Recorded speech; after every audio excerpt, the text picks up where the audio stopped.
j'espère que vous allez bien. On se retrouve aujourd'hui dans une petite vidéo astuce spéciale scrapbooking. Je pense que vous connaissez toutes et tous le principe des calques à motifs dans le scrap.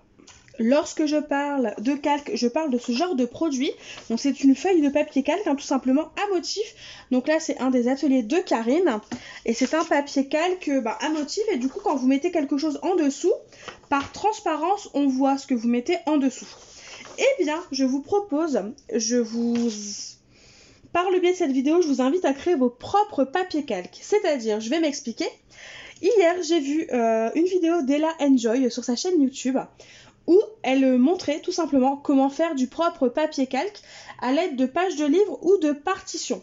Sauf que moi, les pages de livres, les partitions, ça m'intéresse, enfin ça peut me plaire, mais c'est pas trop mon truc pour autant. Du coup, je me suis dit, et si je prenais sa technique et que je rendais mes propres pages, mes propres personnalisations sur du papier en papier calque. Du coup, j'ai fait le test et écoutez-moi, ça marche. Donc, il va vous falloir juste vous armer d'un peu de patience, un peu de patience, ne pas avoir peur de salir un petit peu votre plan de travail parce que c'est légèrement salissant, mais vous allez pouvoir, si vous oubliez tout ça, réaliser vos propres papiers calques. Moi personnellement, j'en suis encore sur les fesses, tellement la technique me plaît et tellement je suis charmée par cette technique. Pour réaliser cette technique, vous aurez besoin alors d'un papier, donc du 80 grammes type papier d'imprimante, c'est nickel, de tampons, d'encre, moi j'ai utilisé la Versafine, elle ne dégouline pas, ça ne bave pas, donc je vous conseillerais vraiment la Versafine pour être sûr que ça ne bouge pas. Vous aurez besoin de papier cuisson, donc type papier sulfurisé, et d'un pistolet à chaleur. Si vous n'avez pas de pistolet à chaleur, vous pouvez le remplacer soit par un fer à repasser, soit par un sèche-cheveux. Et pour finir, ce qui fait que la page va devenir transparente et va se transformer en papier calque, vous aurez besoin tout simplement de copeaux de bougies. Donc là, c'est des petites bougies chauffe-plat que j'ai utilisées. Je les ai tout simplement émiettées et je les ai mis dans un petit bocal et c'est ce qui va nous permettre de rendre transparent notre papier ou du moins de le transformer en papier calque parce qu'il ne sera pas à 100% transparent. Et concernant la bougie, il faut forcément une bougie qui devient transparente. Du coup, il faut de la bougie blanche. Il faut que ce soit une bougie qui devienne transparente. Parce que si vous prenez une bougie rouge, forcément, votre papier ne sera pas transparent, mais rouge. Mais après, tout dépend de l'effet recherché. Donc, avant de vous montrer comment on fait, je vais quand même vous montrer mon exemple. Donc là, par exemple, j'ai tamponné sur un papier blanc un tampon de chez Florilège. Donc, c'est fleurs et boutons, le tampon. Et le tampon de la définition du mot amour, c'est de chez Scrap Didi. Et il s'appelle tout simplement définition amour. Voilà, donc là on voit bien qu'on ne voit pas à travers, on peut voir des ombres si je joue avec la lumière, mais on ne voit pas à travers pour autant. Pour la peine, on va le prouver, voilà, j'ai mis un papier à motif en dessous, on voit très bien qu'on ne voit pas à travers. J'ai fait le premier test parce que je voulais quand même tester sur un format plus grand pour vous prouver quand même que ça fonctionne. Voilà mon test, donc déjà on peut voir qu'on voit un peu plus facilement à travers. Et en plus, quand on met un papier à motif, on voit le papier à motif au-dessous. Donc on voit bien que l'effet papier calque est réussi. Et du coup, comme c'est réussi, on peut vraiment personnaliser cette technique à l'infini avec tous les produits qu'on peut avoir à la maison. Du coup, c'est parti. On va passer à la réalisation de ce papier calque. Donc vous aurez besoin de votre papier sulfurisé. Donc du coup, moi ce que je fais de mon papier sulfurisé, c'est que je le plie en deux. La taille, vous l'adaptez à la taille de votre papier à personnaliser, tout simplement. Je le plie en deux. On va mettre la feuille à l'intérieur, tout simplement. Donc n'hésitez pas à débarrasser votre plan de travail, à mettre peut-être des petites publicités, des chutes de papier, des choses qui sont à jeter. Parce que voilà, la cire de bougie, quand elle va fondre, elle va un peu couler. Même si on n'en met pas beaucoup, ça va couler. Donc je vous conseille vraiment de protéger votre plan de travail. Et ensuite, donc vous prenez des petits copeaux et vous en mettez un peu partout. Alors pas la peine d'en mettre de trop parce que sinon vous allez tout faire dégouliner. La première fois que je l'ai fait, j'en ai mis partout et ça a un peu dégouliné partout, c'était pas très chouette à nettoyer. Mais bon, après ça fonctionne, c'est juste que c'est un petit peu plus long à nettoyer. Voilà, vous mettez des petits copeaux, donc là on va s'arrêter là pour le... On va mettre un petit dernier ici, on va s'arrêter là. Et on va commencer à faire fondre notre cire petit à petit. Donc là vous refermez votre papier sulfurisé Et tout simplement, on va venir faire fondre notre cire.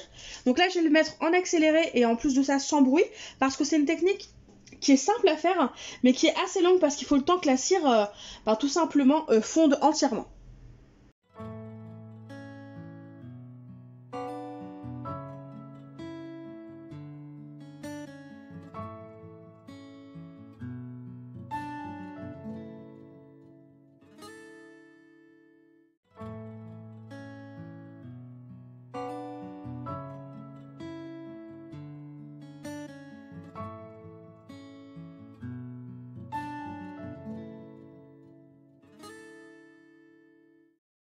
Là, comme vous pouvez le voir, on commence à voir le dessin apparaître, c'est parce que la cire s'est bien étalée.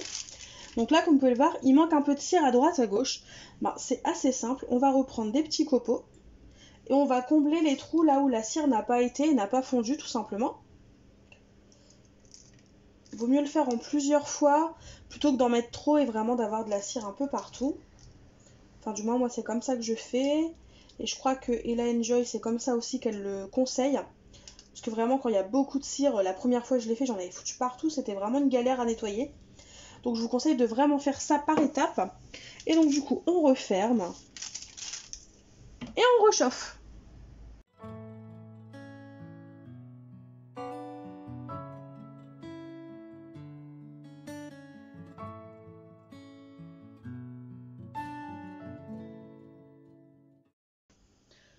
Du coup, là, on ouvre. Normalement, voilà, il y a de la cire partout. Je vais récupérer mon papier. Cette fois-ci, je vais le mettre sur le dessus. Et ce que je vais faire, c'est qu'avec mon plioir qui est quand même assez grand, je vais tout simplement racler l'excédent de cire fondue pour faire un premier nettoyage en gros.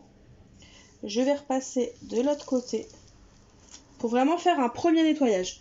Bon, l'avantage de la cire, c'est qu'après vous la raclez avec un vieux chiffon, ça se met à la poubelle, ça s'émiette.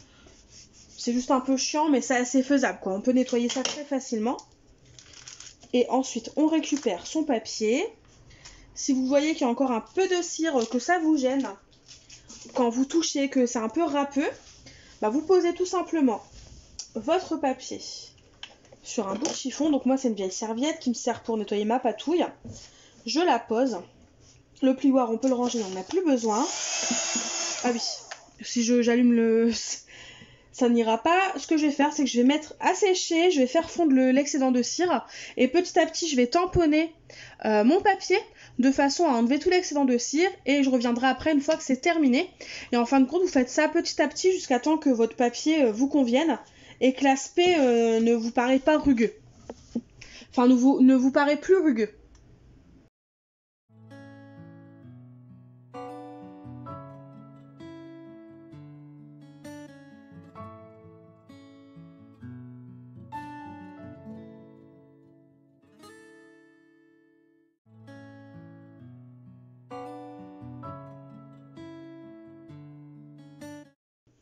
Une fois l'aspect rugueux tout simplement disparu, voilà ce que l'on obtient. Notre papier calque est tout simplement terminé. Et il est fait, il est prêt à être utilisé. Vraiment, on n'a plus l'aspect rugueux, vous aurez beau frotter. Votre papier ne s'use pas, il n'y a pas de peluche, il n'y a rien. Il y a juste, faites attention, c'est quand vous, voilà, si vous le faites au heat gun, à pas trop rapprocher votre heat gun parce que sinon ça a un aspect un peu brûlé. Je vais vous montrer que ça fonctionne bien. Je vais y mettre mon papier à motif et on voit bien qu'il y a un aspect où on le voit et où on ne le voit pas. Du coup, c'est bon. Enfin, j'en ai terminé. Vous savez tout ce qu'il faut savoir sur le papier, sur la technique de la cire de bougie, technique qui vous permettra d'obtenir des calques personnalisés. Après, rien ne vous empêche de faire des tamponnages d'étiquettes, par exemple. Ce genre de tamponnage-là. Et avoir vos propres petites étiquettes transparentes, tout simplement. Il ne vous reste plus qu'à vous éclater avec cette technique, à créer vos propres die cuts, découpes, papier calque complètement, voilà, faire des créations à l'infini. J'attends vos retours, savoir ce que vous en pensez, si ça vous plaît, si ça ne vous plaît pas, si vous connaissez, si vous ne connaissiez pas. Enfin vraiment, voilà, j'attends vos retours avec un grande impatience, parce que moi personnellement, c'est un coup de cœur cette technique. J'ai vraiment adoré.